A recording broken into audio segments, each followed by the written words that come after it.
राजधानी दिल्ली के press club में तिब्बती महिला संघ ने एक प्रेस वार्ता का आयोजन किया। इस प्रेस वार्ता में तिब्बती महिला संघ के अंतर्राष्ट्रीय अध्यक्ष त्वेसेरिंग डोलमा, तिब्बती महिला संघ की राष्ट्रीय महामंत्री और BTSS की राष्ट्रीय महामंत्री महिला विभाग दिल्ली प्रांत संध्या सिंह, तिब्बती महिला संघ की धर्मशाला Himachal Pradesh outstation executive member फूरबू Dolma आदि लोग उपस्थित हुए।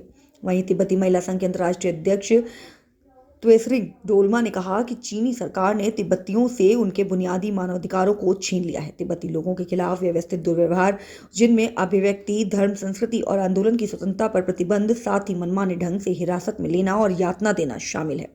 कोई रहस्य नहीं है, तिब्बती बौद्ध धर्म तिब्बती संस्कृति और जीवन शैली का एक केंद्रीय पहलू है। वहीं तिब्बती महिला संघ की राष्ट्रीय महामंत्री और BTSS की राष्ट्रीय महामंत्री महिला विभाग दिल्ली प्रांत संध्या सिंह भी मीडिया से बात करते हुए कहा कि तिब्बत हमारे देश का बहुत महत्वपूर्ण हिस्सा है जिस पर चीन का कब्जा है। हम चाहते हैं तिब्बती बच्चों और पर्यावरण पर चीन द्वारा जो फैसला लिया गया है उस पर देश के प्रधानमंत्री नरेंद्र मोदी जल्द से जल्द कार्रवाई करें। वहीं तिब्बती महिला संघ की धर्मशाला Himachal Pradesh outstation executive member फूरबू Dolma के कई मांगे रखी हैं। उन्होंने कहा कि हम चाहते हैं कि भारत सरकार तिब्बत में औपनिवेशिक बोर्डिंग स्कूल प्रणाली से मुद्दे को संबोधित करने और इस तरह हमारे तिब्बती बच्चों की सुरक्षा करने का काम जल्द से जल्द हो। दूसरी मांग, हम भारत सरकार से आग्रह करते हैं कि वे चीनी नेतृत्व के साथ मिलकर काम करे और तिब्बत में चीन की विकास परियोजनाओं के हानिकारक प्रभावों को संबोधित करे जो तिब्बत के नाजुक पर्यावरण को खराब कर रहे हैं। और क्या कुछ कहा सभी ने, आइए सुनाते हैं इस खास रिपोर्ट में। सबसे पहले मैं सभी लोगों का नमस्ते बोलना चाहती हूँ। अब लोग टाइम निकल कर हमारा साथ दे के ऐसा मीडिया में फैलाने के लिए कुछ कम कर रहा है, इसके लिए बहुत बहुत हम तिब्बती महिला संगठन के आभारी व्यक्त करना चाहती हूँ। तो सबसे पहले है हम अभी तिब्बती महिला संगठन ने अभी यहाँ हिंदुस्तान में बैठ के हम 65 इयर्स हो गया है। तो अभी तक आप लोगों ने इतना मदद दिया है, इतना अच्छा किया है, तो हिंदुस्तान तो हमारा देश बन गया है। तो इसलिए अभी जो है हम दो विषय लेकर आया है। एक जो है तिब्बत बच्चों जो है ये तिब्बती बच्चों लोग को एक पॉलिसी, बहुत डेंजर पॉलिसी बन गया है। तो इसके लिए जो कॉलोनियल बोर्डिंग स्कूल है उसके अंदर सब डाल के फिर 15-20 साल के बाद जो है फ्यूचर जो है पूरा चाइनीज़ बनने के लिए, और तिब्बत का जो आदमी है वो सब है ना बिल्कुल नष्ट करने के लिए, दूसरा चाइनीज़ बनाने के लिए। तो ऐसा कंडीशन बहुत ख़राब अर्जेंट इमरजेंसी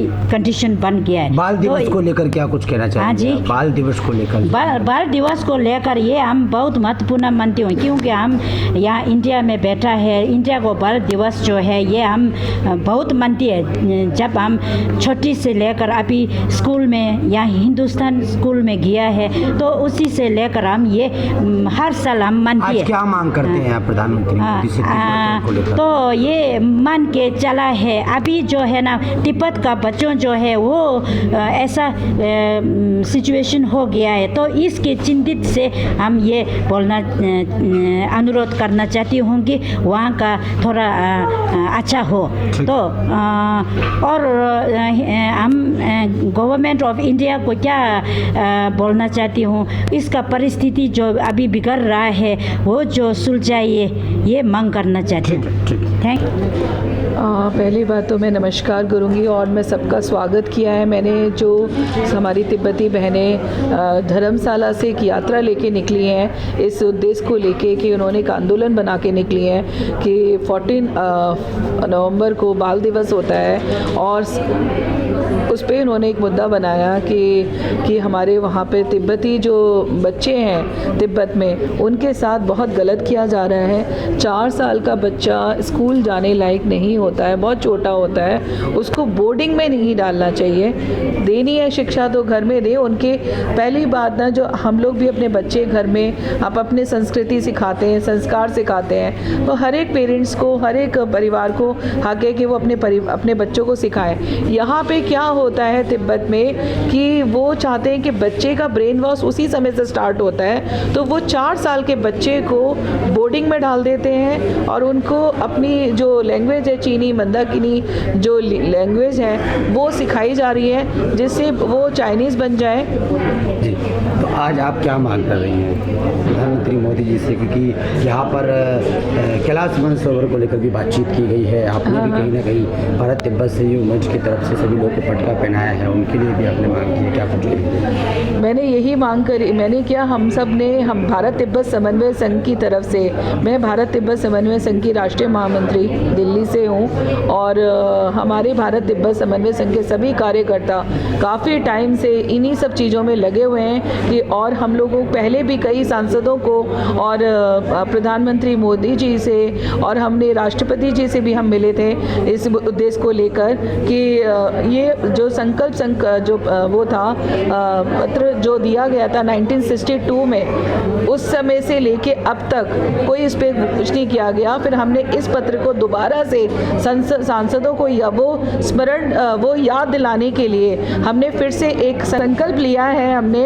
कि हम एक एक सांसद को जाके हम ये याद दिलाएंगे कि 1962 में जो हमने एक गलत किया था, हमें जो पछतावा है भारत और चीनी भाई का जो हमने एक ये जो गलत निर्णय लिया था, वो उसका पछतावा ये कि पूरी तरह से चीन ने, वो तो पूरे वर्ल्ड वाइड कब्जा करना चाहता है, पर भारत देश ने जो गलती की है उसको वो एक पछतावे के तौर पे हमें आज भी इस चीज़ को सुधारना चाहिए और हर एक सांसदों को इस पर आवाज़ उठानी चाहिए। तो हम उन्हें याद दिलाने जाते हैं, हम हर एक सांसदों को ये दे रहे हैं, लेटर दे रहे हैं, पत्र दे रहे हैं और उनको उसमें सारे हमने जो भी अपने नए संकल्प लिए हैं उसको हम याद दिलाते हैं उनको जाके। और प्रधानमंत्री मोदी जी से हमें पूरा विश्वास है, जब वो इतने कुछ अच्छे कार्य कर रहे हैं तो तिब्बत की आज़ादी ज़रूर मिलेगी, हमारा कैलाश मानसरोवर मुक्त होगा और हम भोलेनाथ जी के दर्शन करने भी जाएंगे,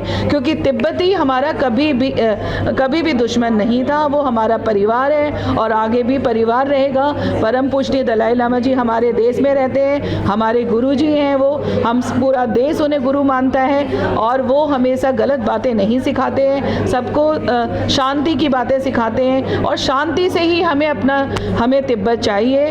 तिब्बत में जो हमारा पड़ोसी देश है वो चीन नहीं है, तिब्बत है और हम इस तरह से चीनी चीज़ों का हम बहिष्कार कर रहे हैं और हमारी भारत सरकार भी यही चाहती है कि स्वदेशी चीज़ें अपनाएं और स्वदेशी चीज़ों का उपयोग में लाएं। आज का विषय, जैसे कि आप सभी जानते हैं, हमारे तिब्बत में कॉलोनियल बोर्डिंग स्कूल का जो है अब वो बहुत ही समस्या बिगड़ गया है, बहुत ही चिंताजनक हो गया है। पहले ऐसा था कि बच्चे थोड़ा बड़ा लिया जाता, अब देखो 4 साल के बच्चे वहाँ पे लिया जाता है और उनको ढंग से उनकी फीडिंग भी नहीं हो पाता है। 4 साल के बच्चे कितने छोटे होते हैं कि हमारे भी अपने बच्चे, हम भी तो इस विषय में सोच सकते हैं, तो उनको भरपेट खाना नहीं दिया जाता है और माँ बाप से उनको अलग किया जाता है, उनको कोई मतलब अपने भाषा बोलना उनको मतलब अलाउड नहीं है वहाँ पे।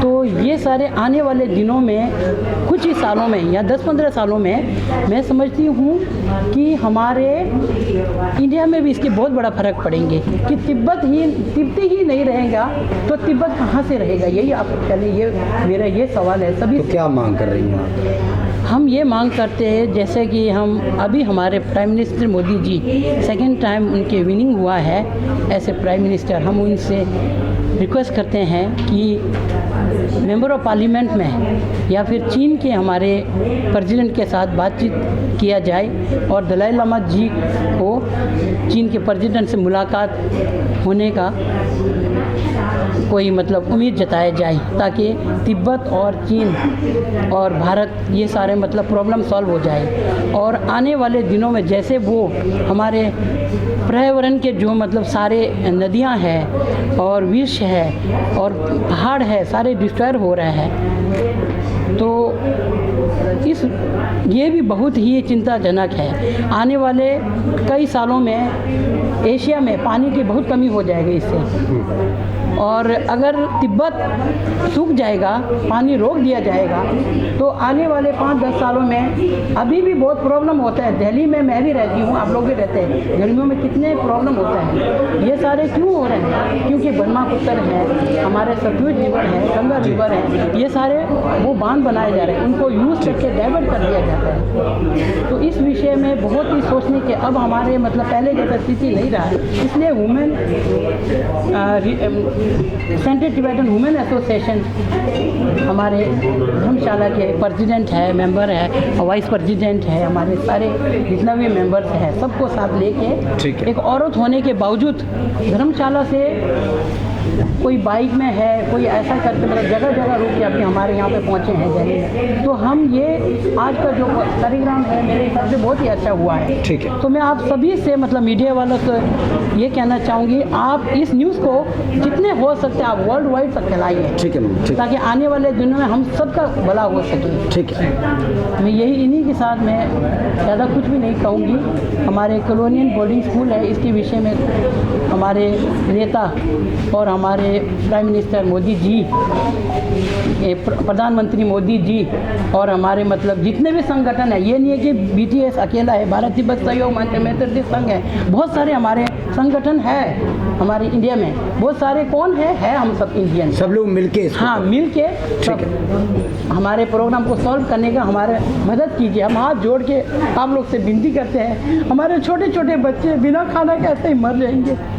ठीक है। और आने वाले दिन में ये नहीं है, तिब्बत अकेला नहीं है, हिंदुस्तान में भी पानियों का कमी हो जाएगा, हम यहाँ रह के भी सुरक्षित नहीं होंगे। जिस प्रकार से चीन द्वारा जो छोटे छोटे बच्चों पर जो अत्याचार किए जा रहे हैं, उनको जबरन मंदारिन भाषा का जो उनको पाठ पढ़ाया जा रहा है, उनकी अपनी सभ्यता का हरण करके जिस प्रकार चीन जो इस प्रकार की हरकत कर रहा है, ये बहुत ही निंदनीय है। मैं भारत सरकार से यह मांग करता हूँ कि इस तरह का जो अत्याचार हमारे तिब्बती भाई बहनों पर हो रहा है, उनके छोटे छोटे बच्चों पर हो रहा है, बच्चे भगवान का स्वरूप होते हैं और उनके ऊपर इस तरह का जो अत्याचार हो रहा है, ये बहुत ही निंदनीय है। मैं इसका और हम सभी भारतवासी इसका पुरजोर विरोध करते हैं। इस पर भारत सरकार को संज्ञान में लेना चाहिए एवं यह मुद्दा इस समय हमारे प्रधानमंत्री जी जो इस समय यात्रा पे G20 की यात्रा पे गए हुए हैं, मैं चाहूँगा कि यह विषय वह अपने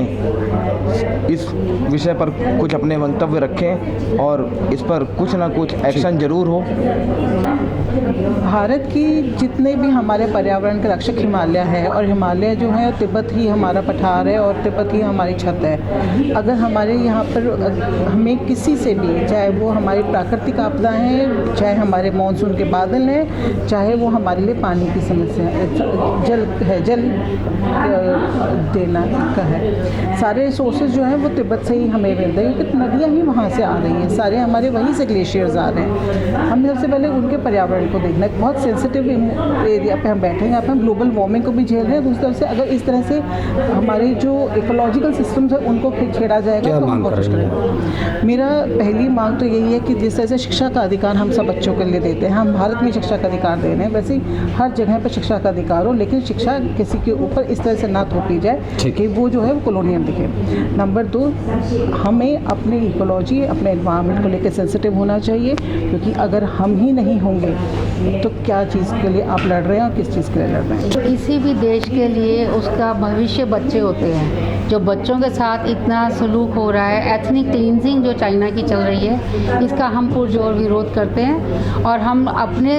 देश के, हमारे देश की तरफ से हम जो भी उनकी मदद हो सकती है पुरजोर आवाज़ उठाएंगे उन बच्चों की सुरक्षा के लिए, तिब्बत के पर्यावरण की सुरक्षा के लिए, क्योंकि उसके साथ ही हम लोग भी जिंदा हैं। सभी नदियाँ हमारी वहीं से आती हैं, सारा पर्यावरण पे भी फ़र्क पड़ेगा, लेकिन सबसे पहले तिब्बत का भविष्य, उसके बच्चों की सुरक्षा होनी चाहिए। से अवगत है और ऐसा नहीं कि प्रयास नहीं हो रहा, प्रयास हो रहा है, लेकिन ये समस्या चूँकि बहुत पुरानी है और दलाई लामा जी को हम लोग अपना गुरु ऐसा हिंदुस्तान में भी हम लोग उनको मानते रहे हैं और समस्या की ओर ध्यान दिया जा रहा, लेकिन समस्या इतनी बड़ी और जटिल है कि समस्या का हल एक समय पे ही हो सकता है। और हम लोग उनके लिए भगवान से भी प्रार्थना कर रहे हैं, अपने देश के प्रधानमंत्री से भी प्रार्थना कर रहे हैं और हम लोगों को पूरी उम्मीद है और हम लोग आश्वस्त हैं कि ज़रूर इस समस्या से का समाधान मिलेगा और तिब्बत में वापस सुख शांति वापस आएगी, उनका सब कुछ उन्हें वापस मिलेगा। ऐसी हम लोगों की अपने देश के प्रधानमंत्री जी से